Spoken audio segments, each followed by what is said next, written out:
Well, a good morning and a happy Tuesday for everyone here on listening to the TNC Sports Talk YouTube channel. I want to welcome you into the Throwing with Justin from 9 a.m. to 11 a.m. And, I want to just kind of take a step back, kind of want to talk to you guys a little bit. Listen, I apologize for the last 4 days scheduled not being on the air, not talking to you guys, not putting up a show. And it all started back on Tuesday, right? And I did the show on Tuesday. I felt great doing some things, getting into the rhythm. And then I jumped into, went to work, got home that night, and apparently I just kind of blacked out. I went to bed as soon as I got home.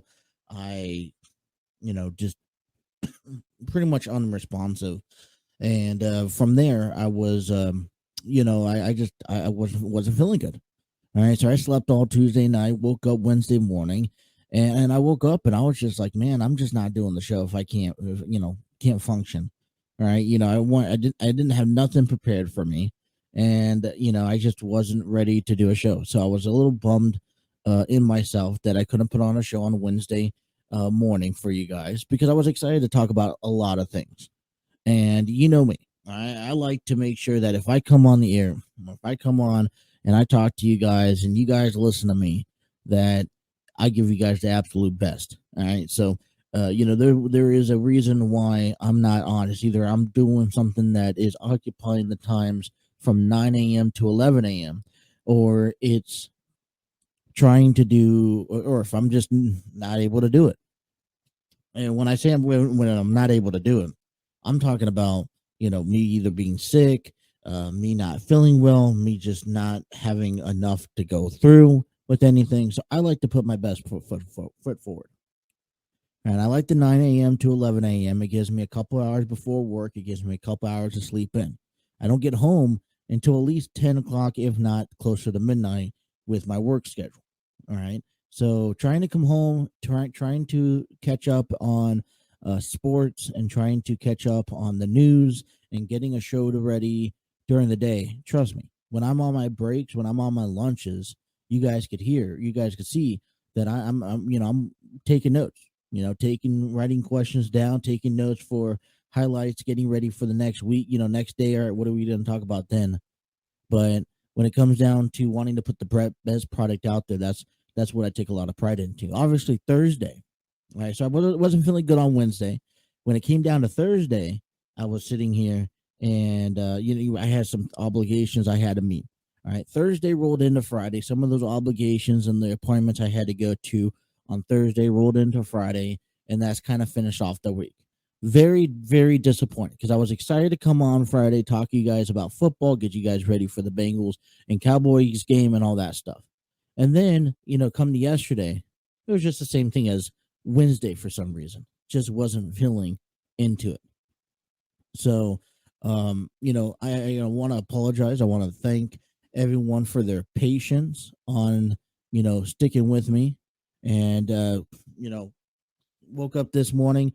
I went actually, it was interesting. And I think more so for the reason why I didn't do a show yesterday on Monday was because, we had, I was up probably pretty much late on Sunday night, probably like 1 or 2 o'clock in the morning, trying to put together a lot of the content and information that you guys from over the weekend. There's a lot of stuff going on. I tell you that. So a little, I want to, like I said, a little back trace here, everything that's gone over the weekend. We got a lot to talk about. Full impact 2-hour episode here on a Tuesday morning. All right. I think let's get our heads right on here today as we dive into the world of sports. We got a lot of football stuff. And I mean, man, I think if you're a sports fan in Cincinnati, you're a little bummed out about everything that's going around. All right. Especially since the Cincinnati Bengals dropped the second straight game, this time to the Dallas Cowboys back on Sunday to a field goal. All right. Let's put it this way. From, Cincinnati not being ranked to the Cincinnati Reds, having a crappy season. And then this is the last thing you've expected from the Cincinnati Bengals. And I think let me point it. All right. Let me ask you this. Is it too early, all right, to start to hit the panic button for the Bengals this season? Is it too early to look out for the Bengals and see what to say, all right, this is just not a team? I mean, it has not been working out this year. I mean, you losing one game is one thing. To lose two games, especially going into Sunday and losing a game without the starting quarterback and Dak Prescott. I mean, I'm kind of, I don't know whether it's what do we need to work on, or whether to get frustrated with this organization. I'm upset. I don't know about you guys, but I'm upset about the Cincinnati Bengals dropping the game on Sunday to the Dallas Cowboys, going 0-2 to begin the season. All right, I'm upset. Poor performance. Joe Burrow's getting sacked again. I mean, he's had more sacks in the last two games than he's had all postseason long, and that's not a good thing to talk about the comparisons. I mean, the Cincinnati Bengals in the offseason has done their due diligence by going out there and picking up key offensive line players. And for what? All right. This was on paper. This is supposed to be the top 5 offensive line in the NFL. And yet they don't play like that. All right. 6 more sacks given to Joe Burrow on Sunday's game. I'm very upset. I'm very pissed. I'm going to say I'm going to pissed off. I mean, this is not the way, I think the season is more prone and is more valued this year for Joe Burrow than anything else. You know why? Because he's in the same conversations right now. And when he's getting compared to, he's being matched up with guys like Josh Allen and Patrick Mahomes and Justin Herbert. Okay. And, here's the thing. And those guys are being compared to the new generation of the Peyton Manning, Tom Brady, and Ben Roethlisberger. Right? I mean, so you have a guy that has the potential of the world, but yet again, you don't have a team to defend him. And listen, it's been a while since the Bengals have won, and they surprised a lot of people last year. But I told people this year, let's not sit too heavily on the Bengals. All right, a couple weeks ago, I sat here and I told you guys that it was going to be, all right, is the ego of going to the Super Bowl going to hold precedence over this year's season, or is it going to be, or are they going to be able to come out and actually play football? Well, I don't think it's the ego side. They're not playing with the cockiness. But at the same time, what are they playing for? How are they playing? I find it, they have so much trouble. Their defense is amazing. All right, we'll hand that down. I mean, they kept 20 points and less. And I think as a defense perspective, if you're the Cincinnati, any football team, matter of fact, if you could hold your team to 20 points or under, then you've had a successful game. So the defense is nothing to worry about. All right. I mean, obviously people are going to team up and tackle on Jamar Chase. They know how talented he is. So Jamar Chase is going to, you're going to have to find some other guys to hit to. Boyd, Higgins, so forth, which is going to give a lot of younger talent an opportunity to rise. But let me tell you is that, and then the run factor. I mean, look at the, excuse me, but look at the Green Bay Packers. Right? Look at the strategy they're going to have is that they're going to have the one run factor that plays a key key part into the success that the Green Bay Packers are going to have this year after they beat the Bears on Sunday night. Right? The Bengals are going to have to figure something out. The offensive line are going to have to get themselves together. And Joe Burrow, I mean, he's not doing too terrible. I'm not going to go on the edge and say that Joe Burrow sucks, all right, because he doesn't suck. He's I think when you have, when I'm getting beat up and sacked and I got defensive linemen and linebackers and cornerbacks up in my grill 24/7 behind there trying to get a ball off, I'm going to throw my game off a little bit. I'm going to be distracted and worry about them more than not. I mean, Joe Burrow needs to kind of take a step back, get himself together and try to come up with something over here, because coming up on Sunday this week, I think is a bigger key with victory, because you can't start off the season 0-3. I mean, I was looking into statistics, and statistics show that there was only 2 NFL teams that has went to the Super Bowl, lost the Super Bowl, or went to the Super Bowl, lost the Super Bowl, come back and start the season off 0-2. And that was the 16 Seattle Seahawks, and they went on to win the divisional playoffs before they lost.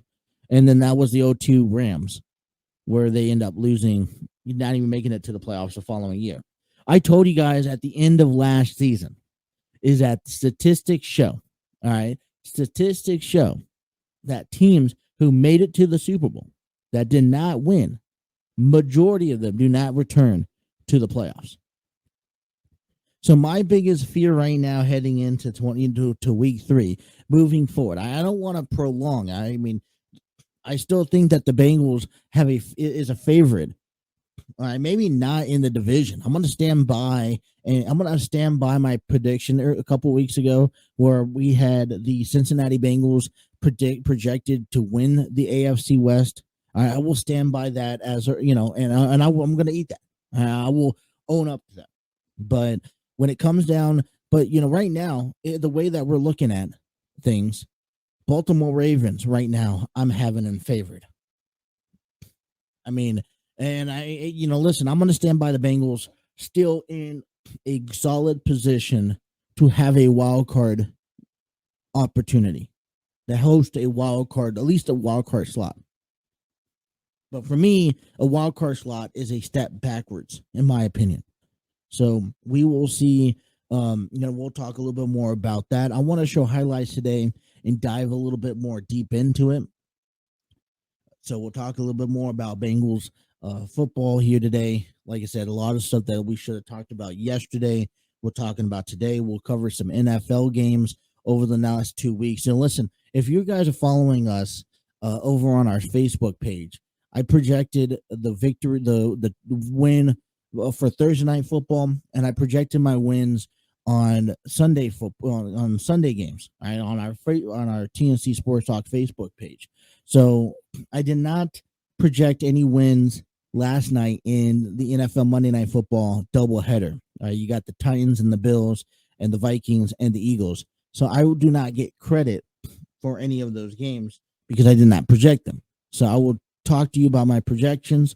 We'll dive a little bit into the NFL and some of the highlights, because I know there's some stories I want to talk about. All right. And then we will also want to get to the Major League Baseball. We'll get you to some standings. The Reds kick off a 2-game series against the Boston Red Sox beginning tonight. And first pitch is at 6:40. And, I know that the season's already done. Okay. But my question is for you guys. What I want to keep the fans out there thinking is, over the next 3 weeks, think about this. But I want you to find some memorable moments. Every season and every team, no matter how good, whether it's the Dodgers going to 100 wins on the season, whether it's the Padres signing Bob Melvin, whether it's Aaron Judge on the verge to hitting 65 home runs at the end of the season.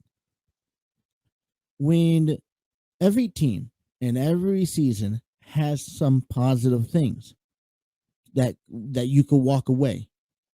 And I know it's difficult with the season that the Reds have had this year, and they only got a few more weeks left, and we're trying to stay positive. But we already know the season that the Reds have had. So, Mike, what I want you guys to think about over the next few weeks, and we'll talk about this, we'll break this down, and there's a couple of things that we want to kind of share and go over and have an open discussion. But what are some positive things that you could take away this season from the Cincinnati Reds and start looking into getting ready next weekend, next season, as they head into a different format? We'll explain a little bit of that coming up later on. We'll take a little bit of Monday Night Raw. We got a big wrestling weekend as well, because we have you had Seth Rollins face Bobby Lashley last night. Austin Theory takes on Kevin Owens last night. Judgment Day makes an impact. Who's challenging next for Bianca Belair in the Raw Women's Championship?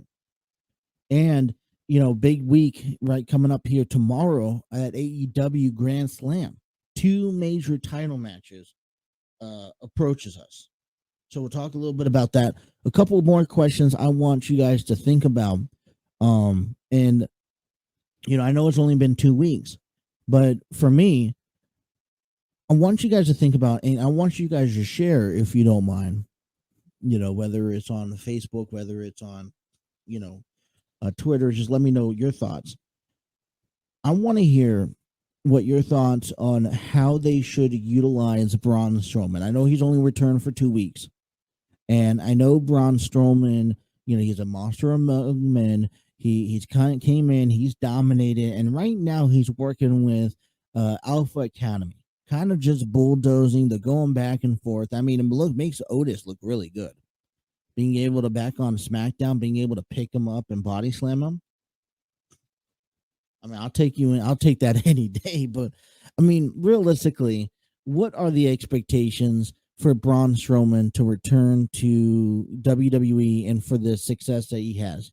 Obviously, a lot of people believe that he should have one of the championships. All right, I know that there's controversy lingering around, or conversations lingering around, about the Roman Reigns splitting, or having to vacate one of the titles, and we'll probably dive into that later on this week. But I'll cover some of that, but I have my own take on that. But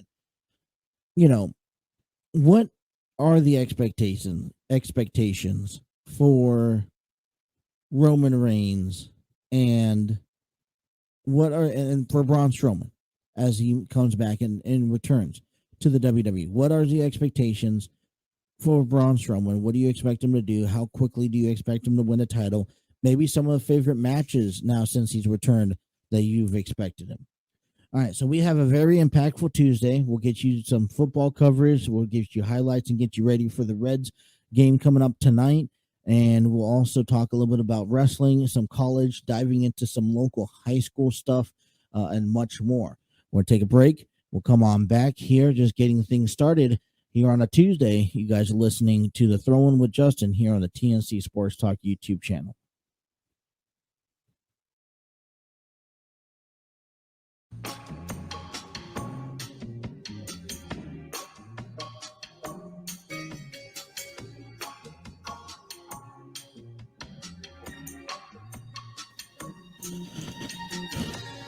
$9:25 here on the Throw-In with Justin on this fine Tuesday morning. I woke up this morning, I took my girls out to school, and it was foggy. I'll tell you that. You couldn't see maybe 10 feet in front of you. It was starting to get bad. One thing I was looking into this week, launching some news Sunday night, they're getting excited. It's supposed to heat up over here for the next few days. Today, tomorrow, it's supposed to get into even the 90s, if not, the high 90s for that factor. And then it's supposed to start cooling off. And I'm talking about when it cools off, I'm talking about it's supposed to get up to 95 projected on Wednesday, and then drop all the way down to like the 70s, if not 60s. It's supposed to be really nice as we enter the fall time. And as we talk about fall at the end of September, it feels good. I love the weather. Now, I'm not a big fan of the 80s. I've said this on the show plenty of times on this channel that I'm not a big fan of, the high 80s, 90s. I mean, I sweat. I have a, I feel gross. And then you try to go work. Right now I'm working at a warehouse where, it's out in 89 outside and it's 105 inside. That's just how it is. So I'm excited for the weather to start cooling down and the temperatures to start feeling good. It would be nice to start wearing jeans again, pants, right? And I've been wearing shorts all season long. All right, well, we head into a Tuesday and we start getting ready for the Cincinnati Reds to play, and they kick off a 2-game series tonight against the um, Boston Red Sox.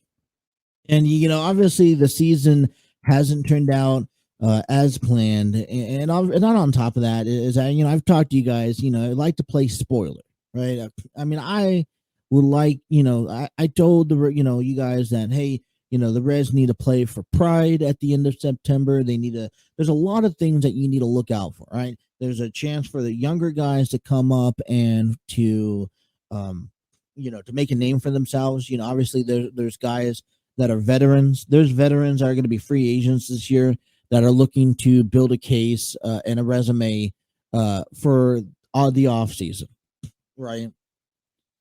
You know, um, and now there's also guys, that are young that are trying to make their case and build their resume, saying, "Hey, we're good enough. We could be at the pros this time next year, right? And help a team, succeed." And I'm a little bummed this season because I did not go out to a baseball game, and probably rightfully so, right? With everything that has kind of gone on, and I'm a little bummed about it. But you know what? The season's said and done. I didn't get an opportunity to go out there and catch a Reds game. I know I'm planned on heading out to a couple games next year, and I can't wait until we dive into next year's schedule, because next year's schedule completely different. They've only going to play each of their teams in their division 14 times, because the remainder of the time they're going to face everyone in the American League. So yeah, every year the Reds will play the Red Sox, the Yankees, the Angels, the Guardians, Chicago, and the White Sox. So a new format that's coming in 2023 that you could actually look exciting to. But you talking about excitement, I asked you before break, is I want you guys over the next few weeks to do me a favor. I want you guys to look into what couple exciting things that you could take away from this 2022 season. I mean, I know it hasn't been the greatest. I know that there's been a lot of things that people were upset about at the beginning of the year, with the Castellinis making comments about the fans. I know that there was a lot of, controversy. People were saying, "Oh, they're just gonna sell." You saw the departure of Luis Castillo and Tommy Pham, and every time they seemed to get some sort of role going on, it was taken away from them. I mean, one thing I will tell you that I enjoyed listening to was the week that the Reds took the series over the New York Yankees. Probably one of the, teams that are winning their division this year. One of the teams that are heading into, to the playoffs in a comfortable spot. You talk about Aaron Judge, for example, prime example there. So there's a good amount of, there's a couple of things I think you could walk away with being successful, being on a good note. So I want you guys to think about that. Tell me over the next few weeks, and during the off season, we'll open up some conversations about the goods and the bads about the Cincinnati Reds. Because, listen, the off season feels like forever. The winter feels like forever. There's only going to be so much football we could talk about. Basketball's coming up, and I'm going to take the effort into learning some NBA this year. right? Trying to follow a little bit, and I don't know how that's going to work out, but I will put my best foot forward in trying to make that happen. But if not, I still got to want to talk about some Reds. Some baseball, I think, is worth talking about 24/7, especially as we dive into a little bit more. I would like to dive more into the Reds organization this coming up season. So that's what the plan is. But the Reds kick off a opener, not opener, but a 2-game series tonight against the Boston Red Sox. First pitch is scheduled for 6:40. All right, at Great American Ballpark, and the Red Sox are coming into today's game 71-75. I believe that puts them dead last in the American League East. They are eliminated from the playoffs, 17 games back of the division. They're already done for the season, so we're going to see more of a younger version of the Red Sox, but a dangerous Red Sox nonetheless. To say the Reds are 58-89. You think of a team that's 58-89, and they come into this season for the to this series second to last place. All right, they are right behind or equal to the Pittsburgh Pirates. And I mean, I told you that hey, listen, the season is wrapping up. You think about all the other games that are set to come for the Cincinnati Reds, and you dive into the schedule here. You got the Red Sox 2-game series. You got 4 more games in Milwaukee, and I'm going to be excited on Thursday. And the reason I'm going to be excited is that I tell you this. I told you this a couple weeks ago. I'm going to say this again. Milwaukee is in a position to make a wild card claim. You take a look at the wild card as of today. Milwaukee is 2.5 games back of the third position Philadelphia Phillies. Wouldn't it be nice for the Reds to go into the weekend at home and take care of Milwaukee before the end of the season and kind of put a little bit of salt in the wound of possibly not allowing Milwaukee going into the playoffs? But that is this weekend. We'll talk a lot about that on Thursday. But you think about Milwaukee, they got the second to last homestands with Boston, 2 games with Boston, 4 games with Milwaukee, 3 games in Pittsburgh. And I mean, you look at the last series where they got swept by Pittsburgh. Boy, I mean, we'll love to make that return. And we're going to go into Pittsburgh next week, and I would love to pick up a series sweep or a series victory. And then they got 3 against Chicago, at Chicago, and then 3 at home to finish off the season. So not many more games left. I think about 15 games left to be on the radar here. But the Boston Red Sox are in town, and they kick off at 6:40 tonight. We'll like to pick up a victory as you have Nick Lodolu on the mound for the Reds. 4-6, 3.81 ERA, 113 strikeouts, facing up against Byron Bello, who's 1-5, 5.10 ERA, 42 strikeouts. You take a look at Barrow. He's last game he's pitched was back on the 14th, where he lost, or he may had a no decision, and was it no decision? No, he lost. Excuse me. He lost. He went 5 innings, 6 hits. Well, you know what? He didn't lose. I misread it over here. Back on the 14th against the Yankees, he went 5 innings, 6 hits, no runs, with 1 walk and 6 strikeouts. Over the last 7 games, he's 1-4, 2.97 ERA. I think a good chance to have a good, a bad outing out on the road. I don't want to, jeopardize anything, but last road game he had was back on September 9th, where he lost. He went 5-1, 3 hits, 3 earned runs, 4 walks, 7 strikeouts. So good opportunity, and not many Reds have. There's no Reds that are scheduled to be in the lineup tonight that has yet to see them. So listen, Boston comes into town. I've always thought, when Boston and the Yankees come into town, the Dodgers come into town, Cardinals come into town. Obviously, that's a rivalry team. Whenever, especially Boston and Yankees, those are 2 notorious teams. out there in the American League that you really want to take,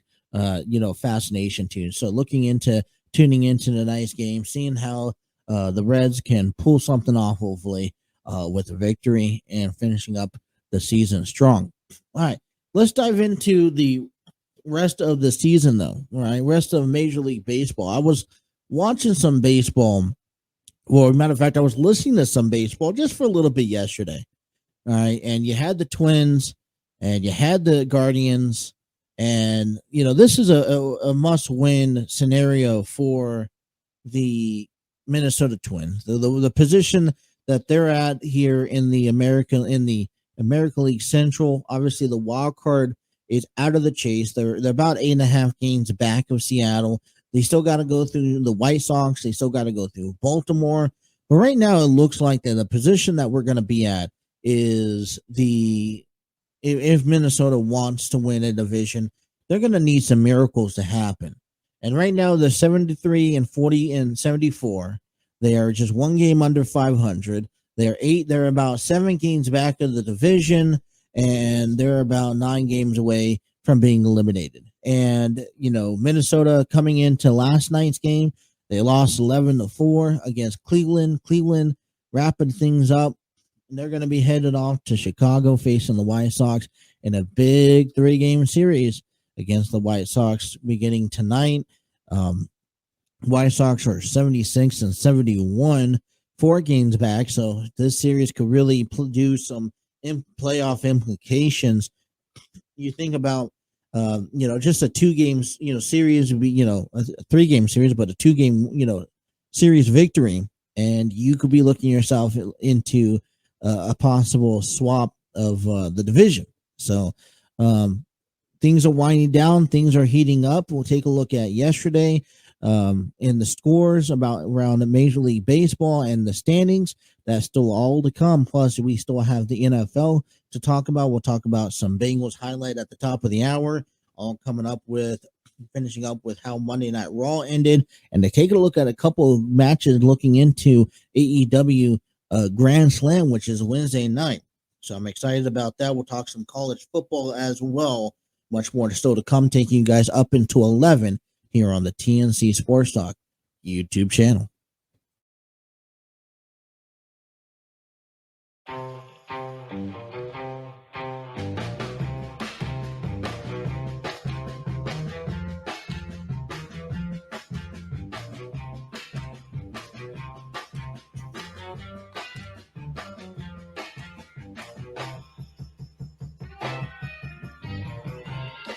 $9:44 here on the throw-in Tuesday morning.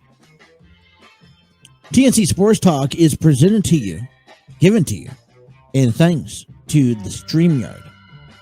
StreamYard Studios is a proud home of the TNC Sports Talk YouTube page. Create your podcasts, YouTube videos, host live interviews, and host visual and conduct business meetings. Yeah. All through StreamYard.com. If you head on over to StreamYard.com, don't forget to try out their free version. I'd like to give them a shout out. We've been using StreamYard.com or StreamYard since day one. Love the application. Very easy to use, very complimentary on what we're trying to conduct here. And man, listen, teams are just trying to punch their ticket into the postseason as we sit here Tuesday, September 20th, 2022. Just about, you think about this week, next week, and then a half a week from there. So I want to say about 2 weeks to fair to say that baseball will be wrapping up. And this is the time where the time of the season where you kind of just start looking into not only teams that are making destiny to the postseason, to October baseball, but you're also making historical claims. I mean, I'm sure that over the last few weeks, people have not been living underneath the rock because Aaron Judge, for example, he's hit another bomb in New York last night as the Yankees go on and was it last night? No, it was last night. It was back on Sunday. I think it was Sunday. I think he's sitting at 59. Let me look at some of the stats. There we go. Let me look at he's sitting at 59 home runs over the coming into tonight's game. And there's a lot that, if you're paying around, paying attention to some news coming out of baseball coming into this weekend. Aaron Judge is at 59. He's too shy away of Roger Ramirez. Most single season home runs in American League history, in American League baseball, in the American League in history as a right-hander. And he'll be the Yankees will be playing the Pittsburgh Pirates tonight, home game. It's a 2-game series, from my understanding. 16 games left on the season, and there's no doubt about it. There's projection that he's expected to approach 65. He's projected to hit about 65 home runs. I mean, and I wouldn't doubt it. I mean, he's had. I think it's difficult because even I take with myself is that I've known that this is the pace and this is the record that people are looking to come up to, right? And I think in history you want to be a part of it. Like, for example, I want to be there listening to Albert Pujols' 700th home run. Do you think that every time the Cardinals play, I want to be diving into that game? They play tonight in San Diego against the Padres. And so, am I going to be tuning in to Albert Pujols? I mean, can he have a multiple night home run? I got that feeling. I don't know if he's going to be able to have a multiple night home run, but he has a handful of games left also. And I mean, there's no doubt that he's going to join the 700 club. But there's moments in history, especially in baseball, that are taken for granted because the season is really long, 162 games. And we'll probably talk about this during the off season. And I think there's a lot of people that can sit around and talk about and make their case on why, an MLB season should be cut down. But, in my, my thought process is that, as much as I follow baseball, is that I've known Albert Pujols is on the verge of 700 for the past few weeks. I know Aaron Judge is on the pace to 65 home runs for the past month and a half. I mean, it's been ridiculous. It's been a ridiculous, coming around Major League Baseball, some of these record-breaking seasons. And so as we dive in towards the end of the season, the last just few weeks, this is kind of where you have to kind of set your path, your priorities aside. For example, the Arizona Diamondbacks, I'm pretty sure that today when I come in, because I got to work today, is that the first game I'm going to tune into is Arizona and the Dodgers. I mean, have we not? I don't think a lot of people have appreciated the type of season the Dodgers have had sitting at 102. And they still have 2 weeks away. Now, we saw the Giants have 100 plus games, on itself, but the Dodgers are doing something that, the Yankees try to do at the first half of the season. And the Dodgers have been able to just carry that over to the second half of the season. And now they're on the verge of, just having a monstrous 110, 115 game win. All right. Good question for you. Will the Dodgers come to 110 wins before the Reds lose 100 wins? That's what I want to ask you guys. See where your guys' head stands on that. The Reds sit at 58 and 89, 11 games away. I mean, that means out of 15 games, they have to lose 11 games. Will the Reds make it to 100 losses? I think that's the first question. And could the Dodgers win 8 more games before the Reds lose their 11? Is it more likely to see the Dodgers at 110 wins or to see the Reds at 100 losses? all right, let me know. But we took, but it's just those simple things, and that's because the season is so long. So if you're looking for anything to tune into for baseball, any reasoning to tune in for baseball, there's a few things in mind. All right, let's talk about the few things in mind. I think if you're a West Coast fan and you're a Dodgers fan and you want to just root for a team in California in general, those Dodgers sitting at 102-44, I think is substantial enough to follow, to pay attention to, because and it's a classic. You see the Dodgers. Hey, you can almost guarantee that the Dodgers walk away with the victory. They have a 2-game series tonight against Arizona. They will kick the things off at 3:10 Eastern time, followed by 10:10 tonight. If you're also looking for some West Coast action, those Cardinals and the Padres, like I said, Albert Pujols at 698. I believe it's 698. He's looking to get to 700. Is that this series of tonight? You have Adam Wainwright taking on Mike Clevinger. That will be at 9:40 Eastern time. Taking a look around also, if you want to look into and pay attention to the Aaron Judge home run, like I said, he's 2 away from Roger Maris, and he's going to be joining a club like Barry Bonds, like Sammy Sosa, and Mark McGuire. I mean, this is a big schedule here. They play tonight 7:05 p.m. All right, so you could take a look at the at Aaron Judge there. We also have some playoff implication games going on starting tonight. The Mets over in Milwaukee, and mainly for New York, they're 94-55. They recaptured first place after the Braves fall to 92-55. I take a look at some of the standings and the wild card implications.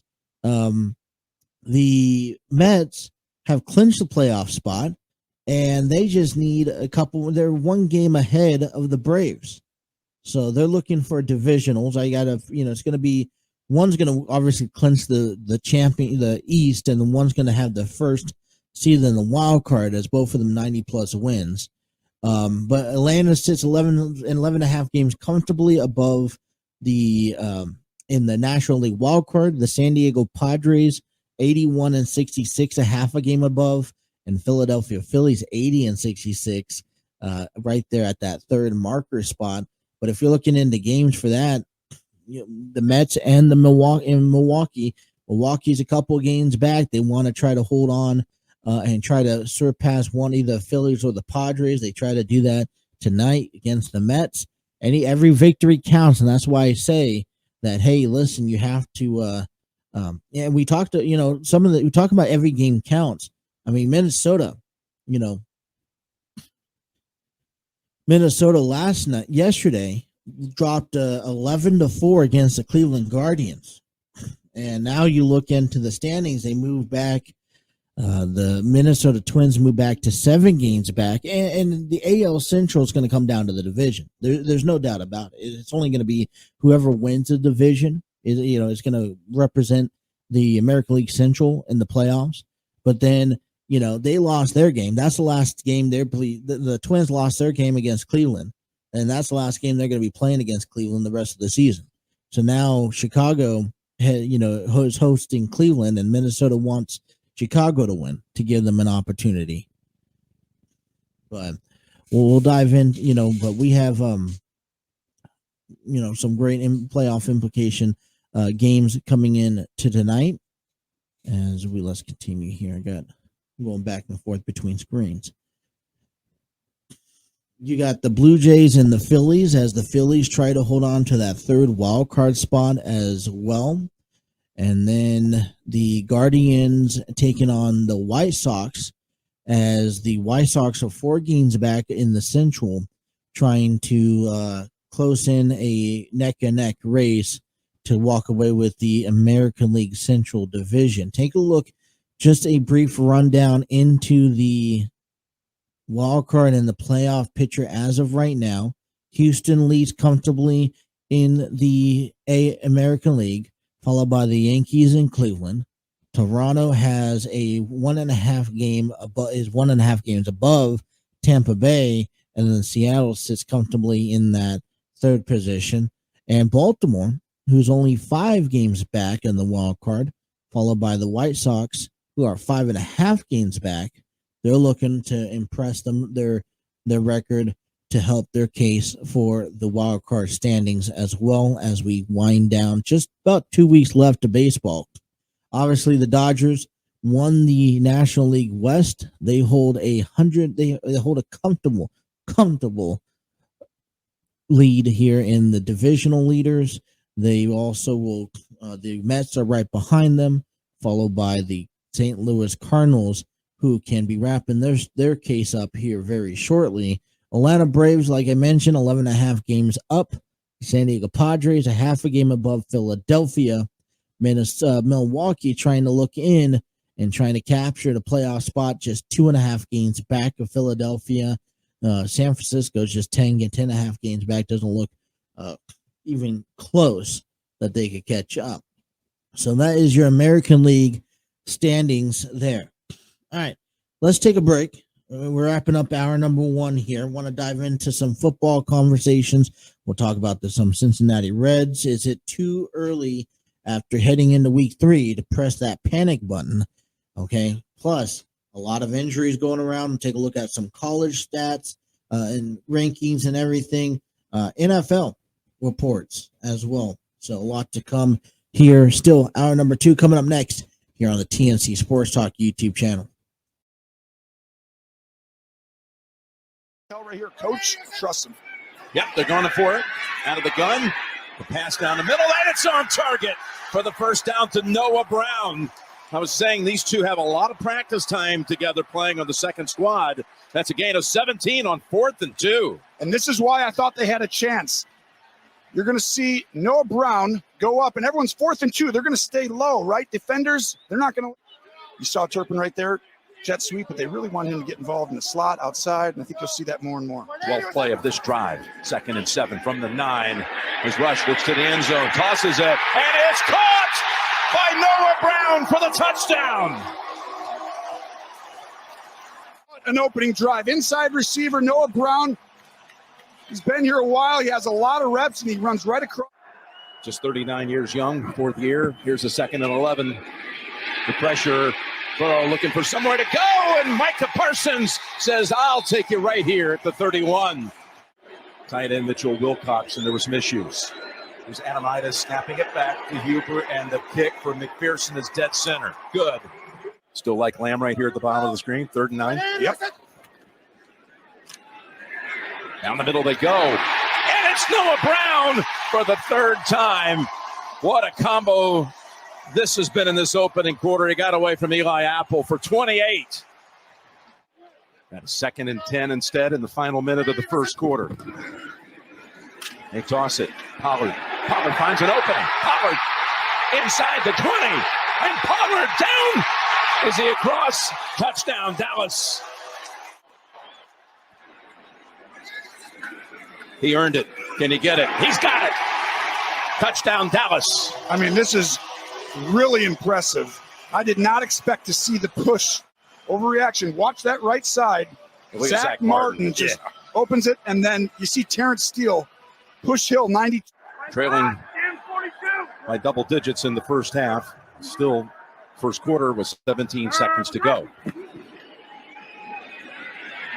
Burrow is swamped back at the 18-yard line by Dorrance Armstrong. Just trusting the plan, trusting the players. We look at 4th and 2 as a favorable down the distance, especially that part of the field. Appreciate it. Thanks. 2nd and 16. Thank you, Tracy, as Burrow slides. 3rd down and 9 with 2 tight ends in. Cowboys pressure. Burrow's going to run for it. He's going to get it. And he's hit again, and that's going to be another flag on Dallas. A reckless hit by Donovan Wilson after the quarterback gave himself up on the slide on Cincinnati's last possession. Here's the 2nd and 6. Pressure. Ball's out. Ball's on the ground. It's a fight for it. Parsons. Oh, who's going to get it? Parsons and Mixon are the two tangling for it. They say Mixon has hold of it. So 54 yards it is for the 14-point lead with 14 seconds to go in the half. There's the kick. Plenty of leg. Clark Harris, the snapper. Again, Adamitis, the new long snapper, and everything. Whoops. I thought the game was more interesting than that. I think most Cowboy fans thought that could happen the other way, exactly. right? But now all of a sudden, little play action and time for the first time. There it is. And there's Higgins. It's a new thing around here, the Texas three-step by Micah Parsons. Here's McPherson with the field goal from 46 out on 6 carries. He had a very big start to this game. Here's a 2nd and 8. Complete. Schultz. Ball's out. And the Bengals have a takeaway. And it's DJ Reader. It's like, I think you'll see them get a little bit more, and Cooper Rush can handle it. I think we've seen that. There's an opening for Pollard, and he's out to the 44. Chase on the near side, 4th down and 6. He's looking for Chase, and he's able to hold on right in front of Diggs. Diggs tried to reach out and get a hand on it. Here's Burrow looking for a second option, sliding. Signals, throws, Higgins, touchdown, Cincinnati. Thinking of this one on this whole drive, you know it. Watch this. Does anybody right there on that D-line look like they're going to rush and get to the quarterback? I mean, they're just standing there. You got all day. That's the part where you got to go ahead and motion down, get a chip on Micah Parsons, and then get this ball out quickly. Looking right, looking down the middle, and it's caught. It's Boyd, and the game is square at 17.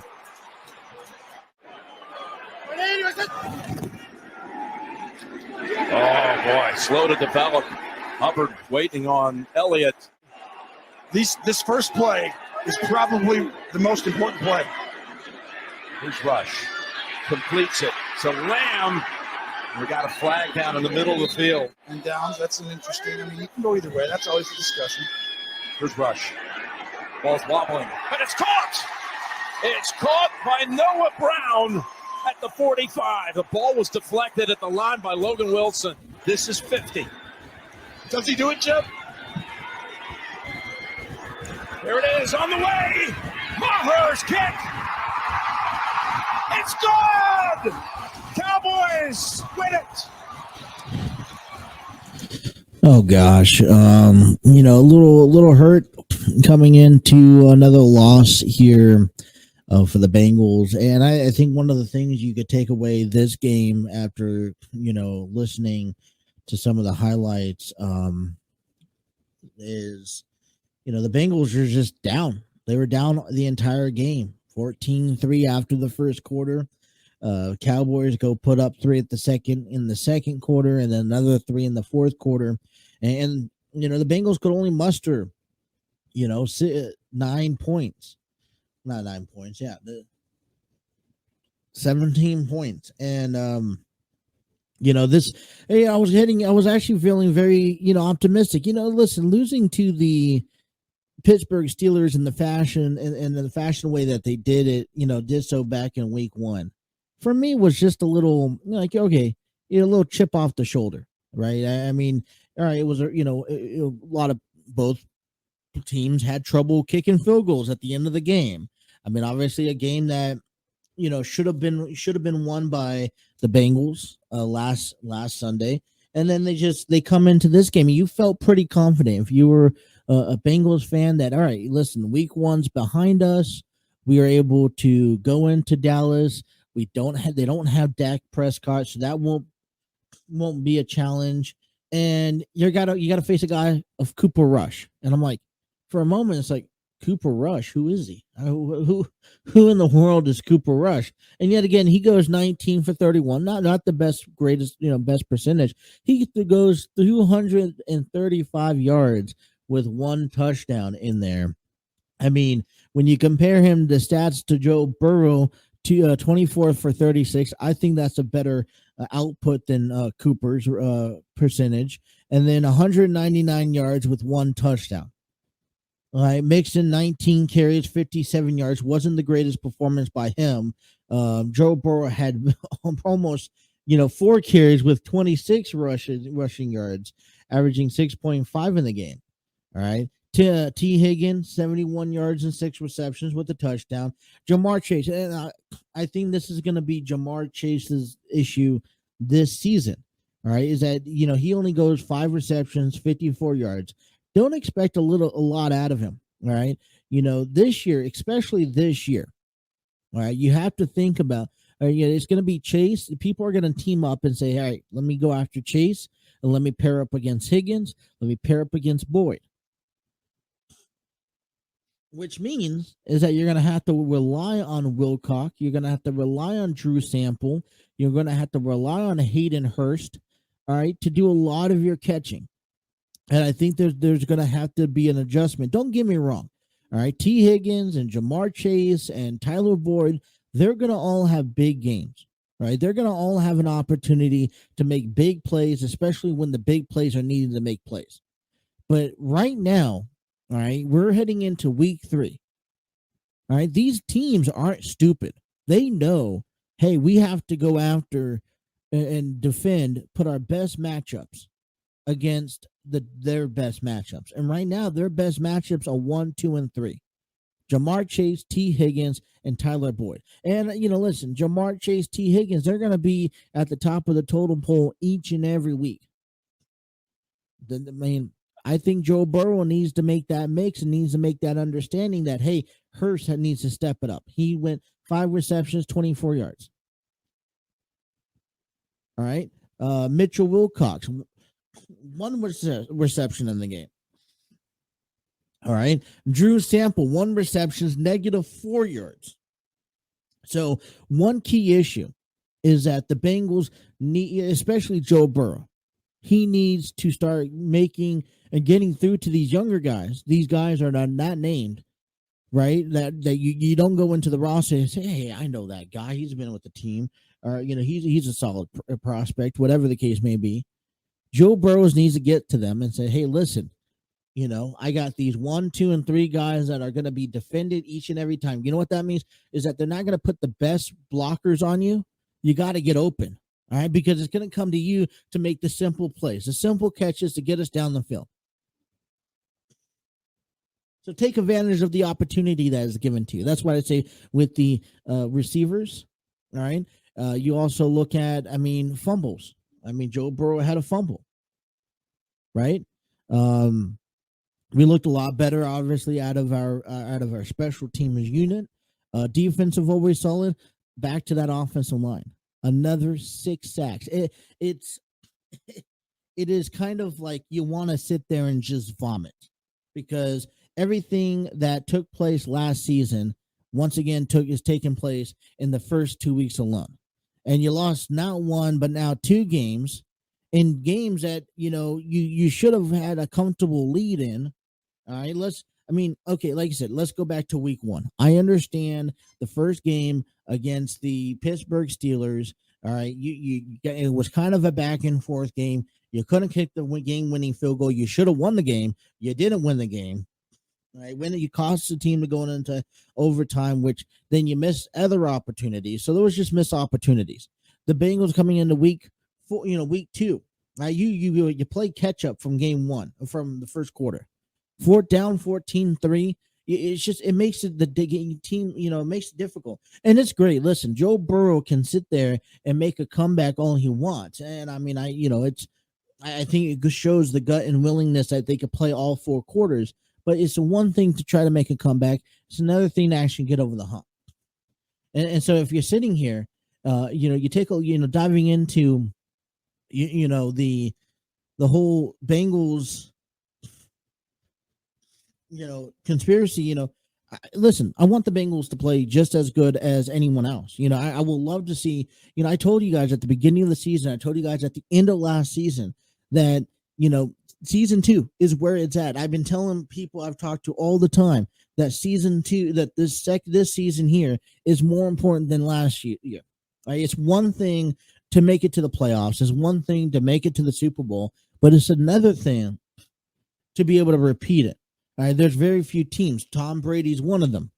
He's able to repeat his actions. Tom Brady. You also have, Patrick Mahomes. He's another one. Josh Allen's is another one.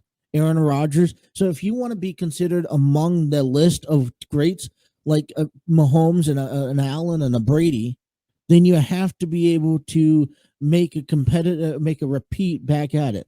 And I get it. Everyone has their slumps. Joe Burrow was taking a little longer to get into his. I understand.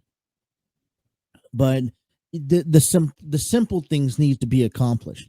All right, these younger guys need to get their hands on the ball more. Joe Burrow needs to find himself, and these offensive line has to block. All right, you just can't win. All right, key things about winning the game each and every week is a good defense and the run system. You got to have the run system, and you don't have either or.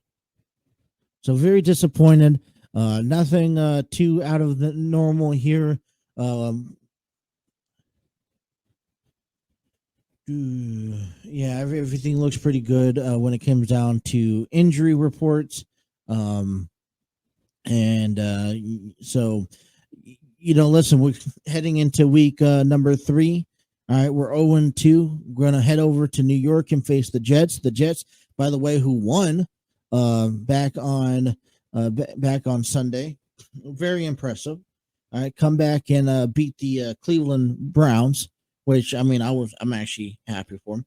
But anyway, let's take a step aside. When we come back, I want to give you a couple of my surprising games that really took me by surprise this past weekend.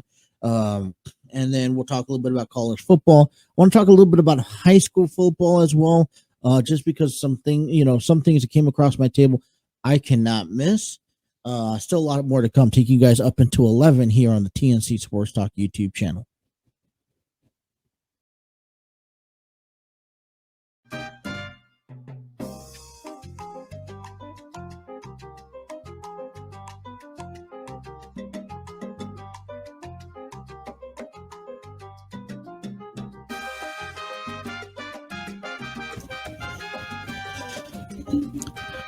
Hour number 2 of the Throw-In with Justin, taking you guys up into 11, is given to you thanks to the music from Epidemic Sound.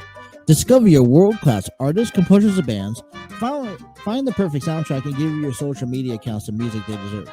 Epidemic Sound is a royalty-free music link. For more information, check out epidemicsound.com. I always plan these shows out ahead of time, try to get all my facts in order, trying to get everything in place, just to come back and almost be like, oh, I don't have much time for this. And, I'm trying to cover the main stories, the main subjects, and the main news. And, like I said, it's a little difficult when the Bengals lose. Yikes. What happens when you have something else on your screen and the audio plays? It's like, oh, what's going on? In that sense. But all right, so week number 2 of the NFL finished off yesterday with a couple of victories coming from a couple of blowout, by the way, coming from the Buffalo Bills beating the Titans 41-7, and those Eagles beating the Vikings 24-7. Now, first thing I will claim, a couple of things coming out of the weekend. Earlier last Thursday, the Kansas City Chiefs beat the Los Angeles Chargers 27-24. Kansas City Chiefs are 2-0.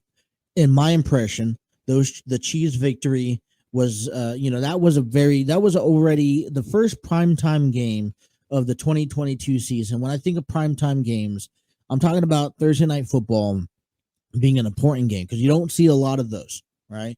You saw the Chargers and you saw the Chiefs. Both teams went into the game 1-0, and the Chiefs went away with the victory. All right? I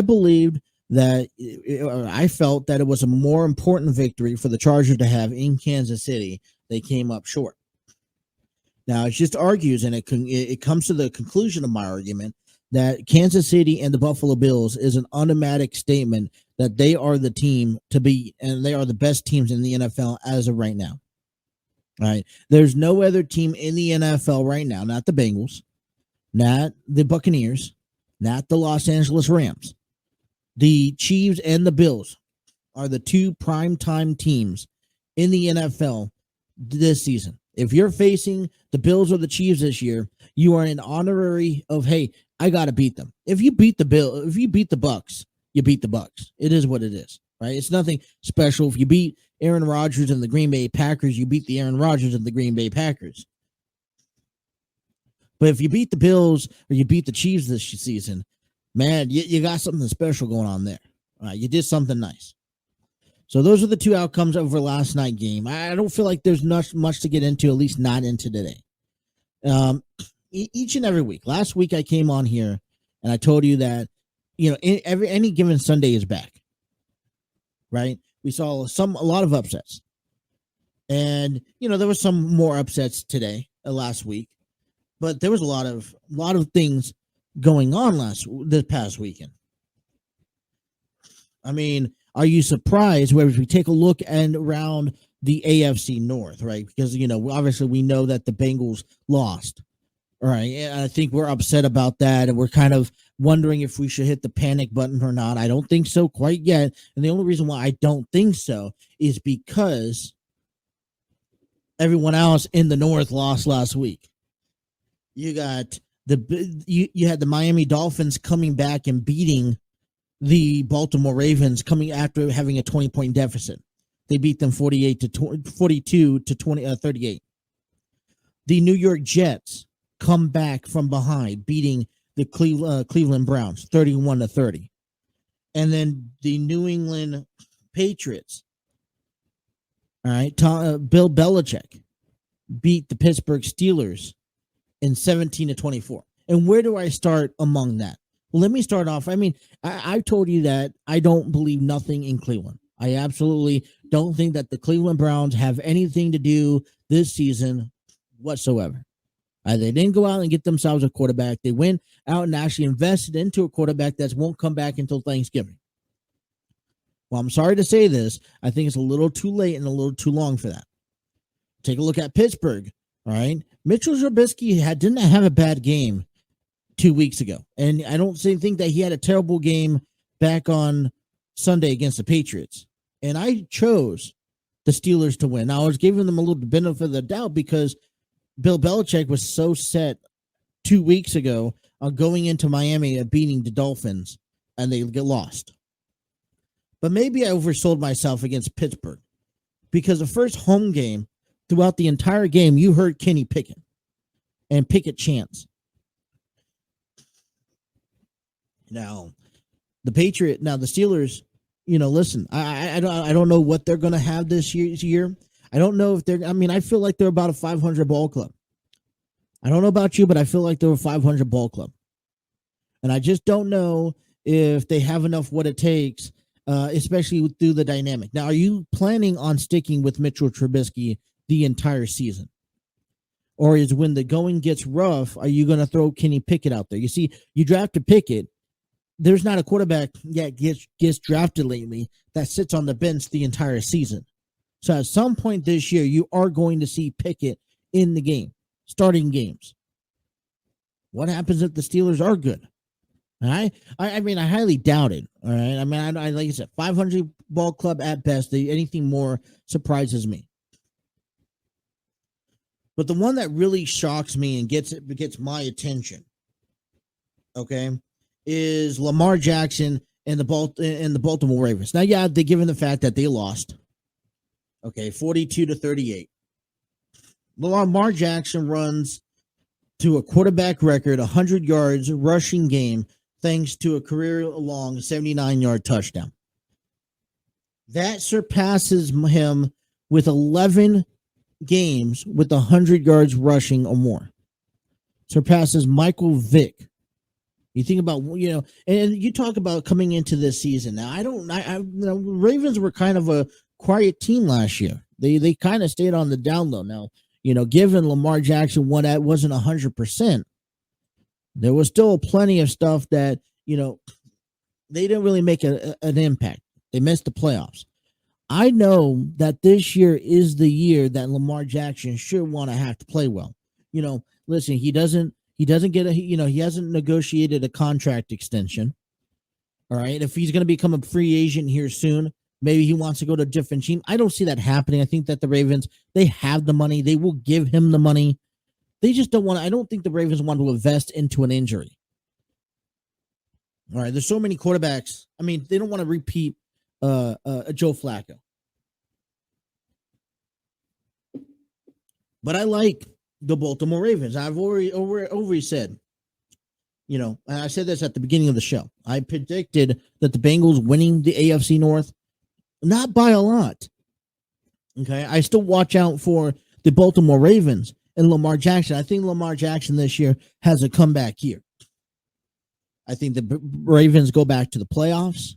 Now, you know, as sitting as week 2, I you know, if you ask me at week 2 with the performance I've seen from both of these squads, who I would take, I'm sorry, I kind of have to linger towards the Ravens taking the division and the Bengals taking a wild card spot. I still believe that the Bengals have a perfect opportunity at the wild card spot just because the entire division lost.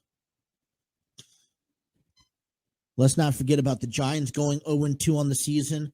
Giants are a team that, you know, I don't know exactly where they are going to, you know, where they're going to fit in. I don't know how they're, you know, with Dak Prescott out for a week, he may be coming back this week, if not next week or so. I mean, but with Dallas Cowboys now, what they sit at 1-1. You don't want the New York Giants, or nonetheless, you don't want the Philadelphia Eagles to go 2-0 and have a. I mean, I feel like the East now is going to be a little tougher division. We're going to talk a little bit into that. The bigger conversation I want to get into is the Trey Lance injury during the Seahawks game.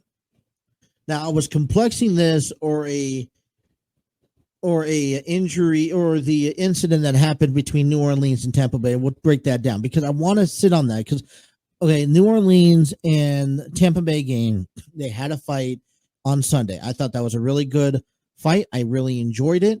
And as of right now, from my understanding, from the news sources that told me, all right, that I found that Mike Evans has been the only player suspended. Both Mike Evans and Marshawn Lattimore were ejected from the game on Sunday in a controversy, in a fight. Mike Evans is suspended for 1 game. No other suspensions were handed out. I want to see and wait one more day to see if there's any other updates and news based off of that before we talk about that and break that down. But so let's talk about the Seahawks and the 49ers, because the biggest thing I want to come away here is that, you know, I was kind of funny about this. You know, Jimmy Garoppolo was the quarterback for the 49ers. They led him to the Super Bowl, led them to the playoffs and whatnot. And then they pick up Trey Lance.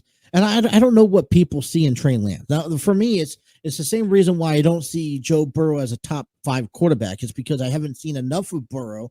And at the way he's going, he's not a top 5 quarterback right now. If he comes back and pulls around in the season, that's a different conversation. But I don't see nothing in Trey Lance. I haven't seen enough of him. So I can't really make an acquisition or a decision on his performance. And it's going to take a little longer now do so because of his injury compared to, you know, just like Joe Burrow when he got hurt the first year, his rookie career, and he was out for the season. I couldn't judge Joe Burrow off of 1 year. So Trey Lance is going to have to sit tight on my radar before I take a look at him. But, you know, 49ers see something in Trey Lance. And I think, you know, it's one of those things where, you know, what do you weigh in your means? You know, you got Jimmy Garoppolo another at least 3 to 5 years in the system. Do you go with the quarterback that you believe in? And I think the 49ers have chose to go with the quarterback that they believe in, and that's Trey Lance. He's a younger kid. He could he's long, you know, he could play longer in the league, you know, according to hopefully, you know, his, you know, injury, you know, recovery as well.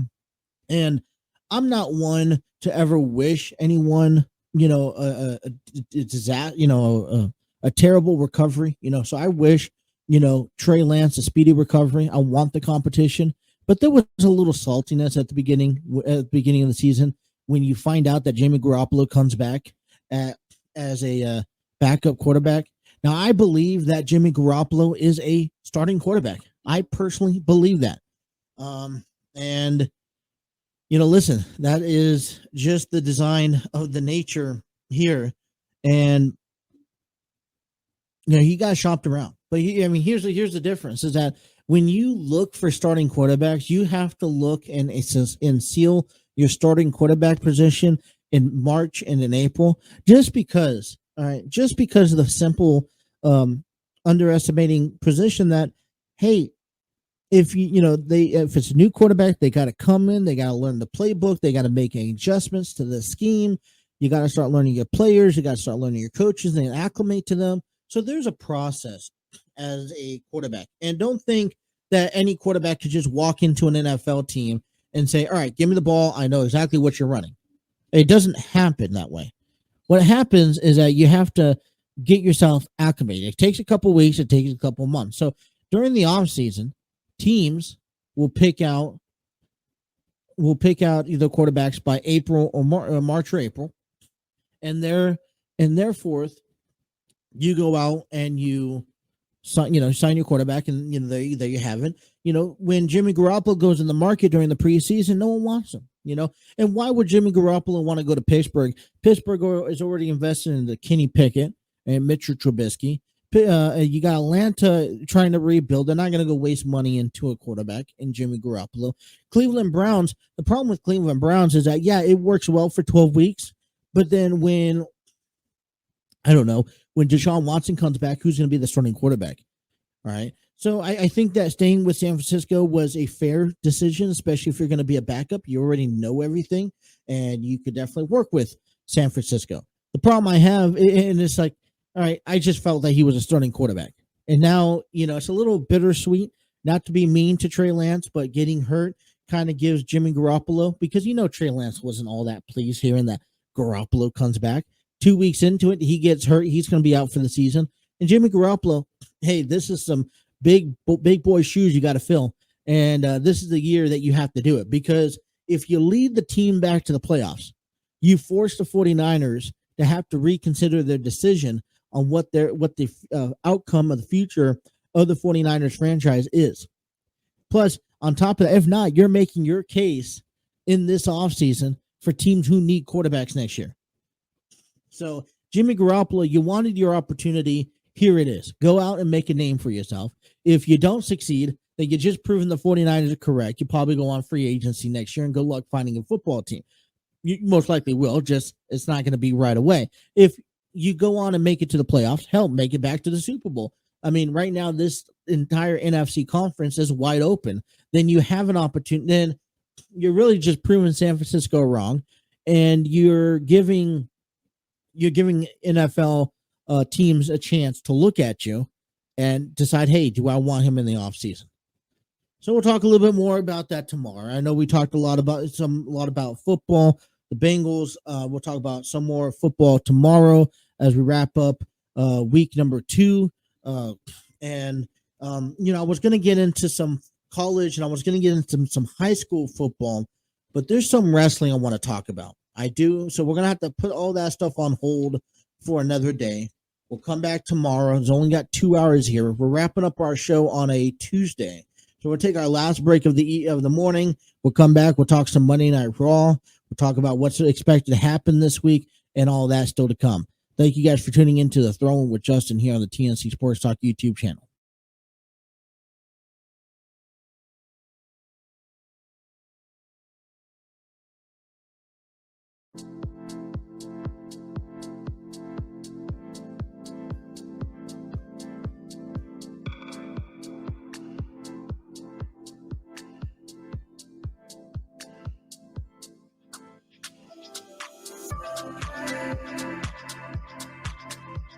All right, let's wrap up Tuesday morning here on the TNC Sports Talk YouTube channel. We'll be back again tomorrow morning, 9 a.m. to 11, trying to wrap up, continue this week going here. Like I said, just getting back into it for, after being a couple of days off, I wasn't feeling good.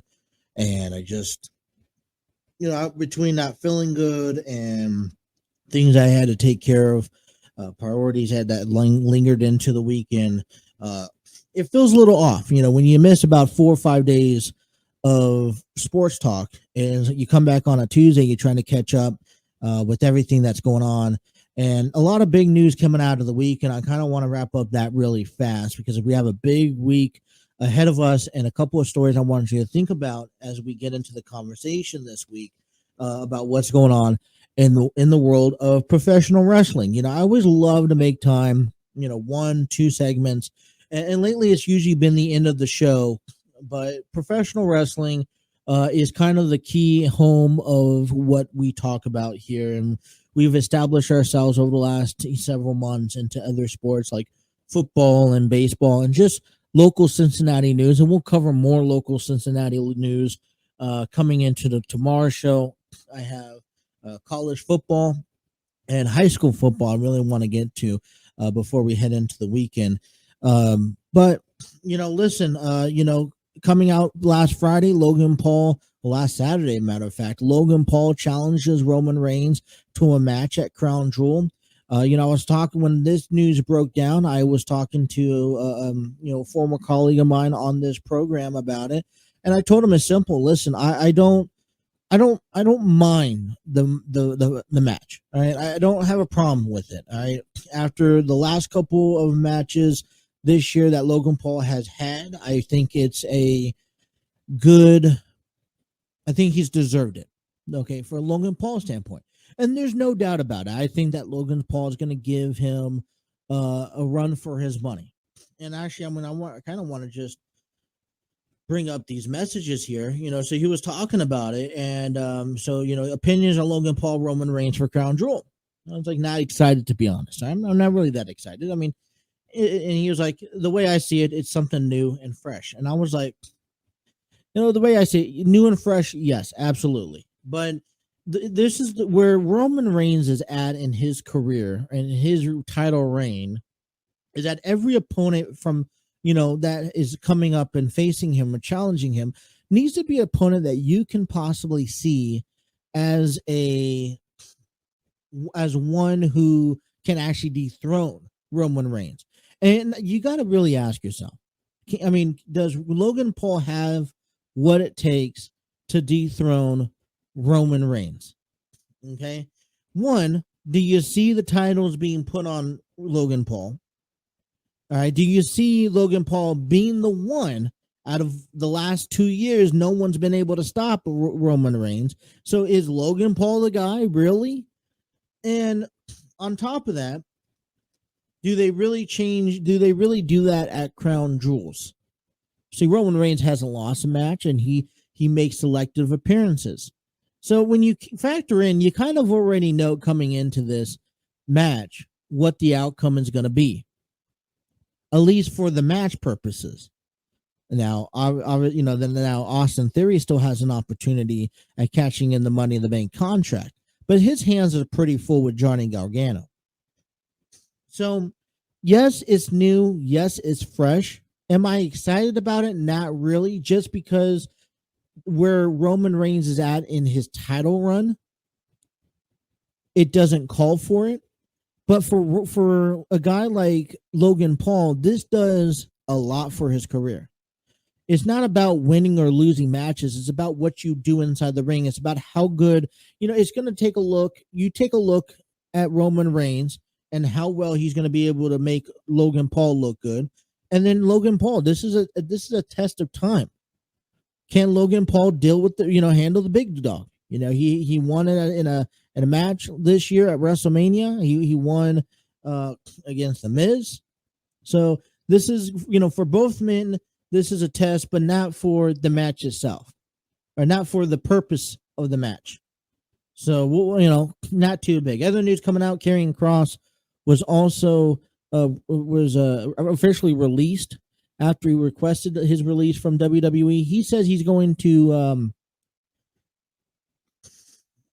the statement was, and see if I have it, he wanted to kind of readjust himself in the picture.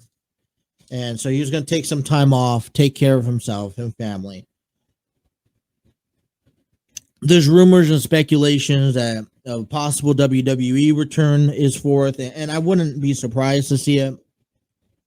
But, we wish him the best of luck.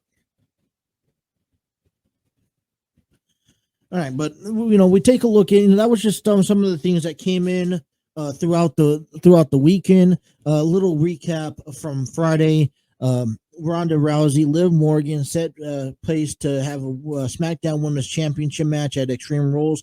Make that an Extreme Rules match. I enjoy. I finally like the fact that they have a stipulation. Remember last year when they had the premium lives or pay-per-views, however you want to look at it. Eliminate Extreme Rules came about and they had nothing Extreme Rules about it. The Brawling Brutes have earned the right to challenge the Usos after winning a chaotic 4-way tag match. And it looks like that Solo Sikoa, in my opinion, is the Roman Reigns when Roman Reigns is not there. So as Roman Reigns adjusts to his new schedule in the WWE, as he doesn't make appearances as much anymore, Solo Sikoa steps in and fills in for him, and he's the new face of the bloodline when Roman Reigns is not there.